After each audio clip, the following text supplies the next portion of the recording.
যে কোনো শাক খাওয়া আমাদের শরীরের জন্য খুবই উপকারী, তবে তা সত্ত্বেও আমরা অনেকেই কিন্তু খেতে পছন্দ করি না।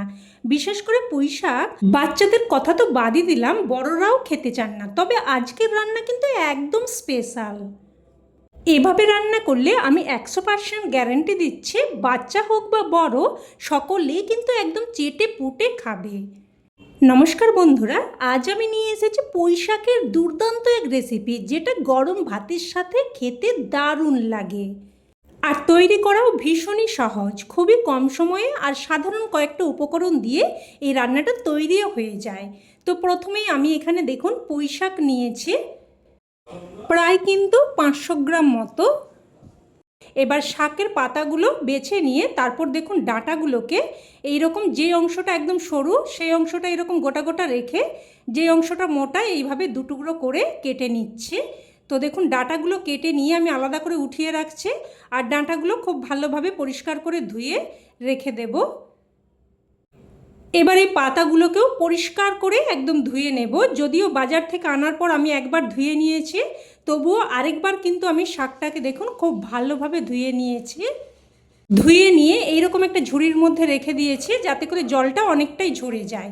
তো এবার আমি এখানে একটা মশলা তৈরি করে নেব। তো নিয়েছি একটা মিক্সিং জার, তার মধ্যে নিয়ে নিলাম 1/2 চামচ মতো সাদা সর্ষে, 1/2 চামচ কালো সর্ষে, 1/2 চামচ গোটা জিরে, আর সামান্য একটু লবণ দিয়ে দিচ্ছি।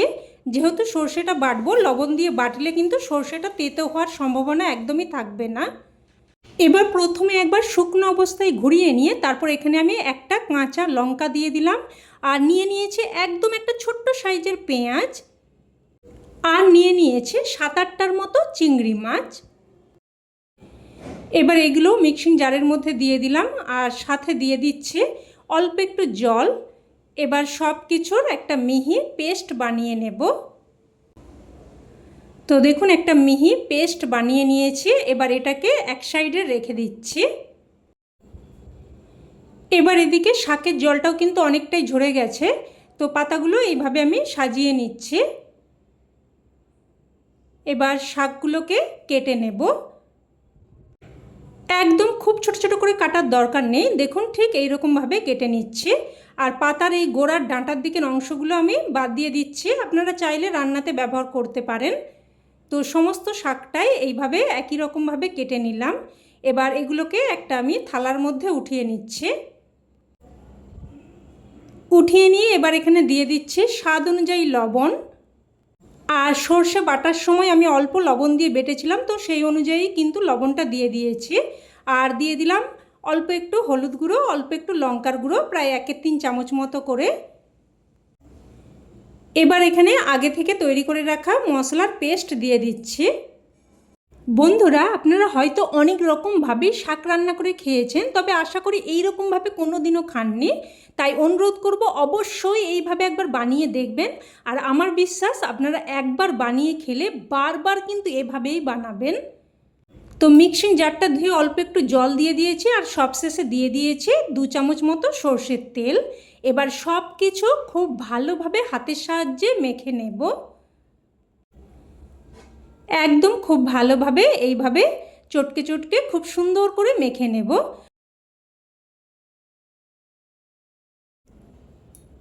খুব ভালোভাবে কিন্তু মেখে নিতে হবে। তো দেখুন খুব ভালোভাবে মেখে নিয়েছি। এবার এটাকে আমি এক সাইডে রেখে দিচ্ছি। এটাকে এক সাইডে রেখে দিয়ে এবার গ্যাস অন করে কড়াই বসিয়ে এখানে দিয়ে দিলাম ছোট চামচের 2 চামচ মতো সর্ষের তেল। তেল হালকা গরম হয়ে আসলে ফোড়নে দিয়ে দিলাম 1/2 চামচ মতো কালো জিরে, আর একটা শুকনো লঙ্কাকে দুটুকরো করে দিয়ে দিয়েছি। এবার ফোড়নটাকে নাড়াচাড়া করে কয়েক সেকেন্ড ভেজে নিলাম। ভেজে নিয়ে এবার এখানে দিয়ে দিলাম আলু। এখানে আমি একটা মিডিয়াম সাইজের আলুকে দেখুন একদম এইভাবে ছোট ছোট করে কেটে নিয়েছি। তবে আপনারা চাইলে কিন্তু রান্নাটা আলু ছাড়াও করতে পারেন। যারা আলু খান না তারা কিন্তু আলুটা বাদ দিয়ে এখানে রান্নাটা করতে পারেন। তো আর সাথে দিয়ে দিয়েছি পুঁই শাকের ডাঁটা। এবার দিয়ে দিলাম অল্প একটু লবণ আর অল্প একটু হলুদ গুঁড়ো। আর শাকের মধ্যে আর সর্ষে বাটার মধ্যেও লবণ দেওয়া আছে, তো সেই অনুযায়ী কিন্তু লবণটা দিয়ে দিতে হবে। আর লবণ ঝাল এগুলো অবশ্যই আপনারা আপনাদের স্বাদ অনুযায়ী দিয়ে দেবেন। তো লবণ আর হলুদ গুঁড়োটা দিয়ে মিশিয়ে নিয়ে এবার একটা ঢাকনা দিয়ে 2 থেকে 3 মিনিট মতো রান্না করে নিয়েছি। তো প্রায় 2-3 মিনিট মতো আলু আর ডাঁটাগুলো ভেজে নিয়ে এবার এখানে দিয়ে দিচ্ছি বেগুন। এখানে আমি একটা ছোট্ট সাইজের বেগুনকে দেখুন এইরকম ছোট ছোট করে কেটে দিয়েছি। এবার আবারও সব কিছু একটু মিশিয়ে নেব। মিশিয়ে নিয়ে মিডিয়াম ফ্লেমে আবারও একটা ঢাকনা দিয়ে 2-3 মিনিট মতো রান্না করে নেব। তো ঢাকনা দিয়ে প্রায় 2 থেকে 3 মিনিট মতো রান্না করে নিয়েছি। আলু ডাঁটা বেগুন সব কিছুই কিন্তু হালকা ভাজা মতো হয়ে গেছে। এবার এখানে মেখে রাখা শাক দিয়ে দিচ্ছি।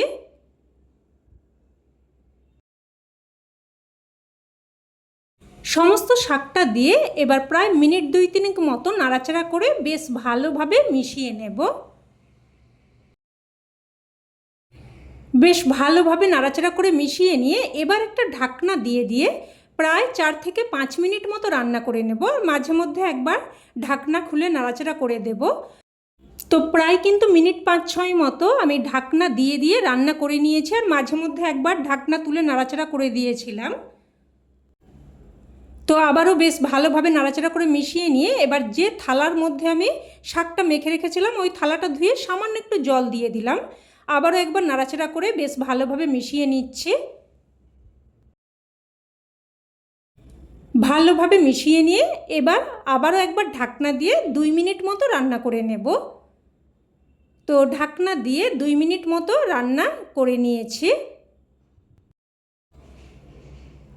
আর শাক আলু বেগুন ডাঁটা সব কিছুই কিন্তু খুব সুন্দরভাবে সেদ্ধ হয়ে গেছে। এবার এখানে সামান্য একটু চিনি দিয়ে দিচ্ছি, এতে করে স্বাদটা সুন্দরভাবে ব্যালেন্স হবে। আর দিয়ে দিলাম কয়েকটা কাঁচা লঙ্কা। এবার সব কিছু বেশ ভালোভাবে নাড়াচাড়া করে মিশিয়ে নিয়ে দেখুন একদম শুকনো শুকনো মতো করে নিয়েছি।